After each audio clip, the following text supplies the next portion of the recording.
ng mga maraming Good tubig. morning mga kaloko. Paggising namin ganito na.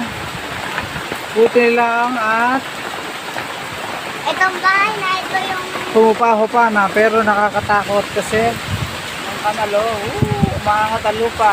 baha na.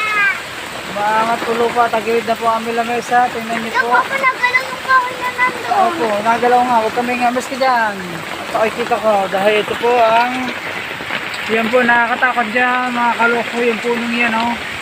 Yan po ang umuuga at posibilidad na bumagsak sa ating bahay. Yan nakakatakot. Tingnan niyo po oh. Mamaya po aangat ang lupa. Yan.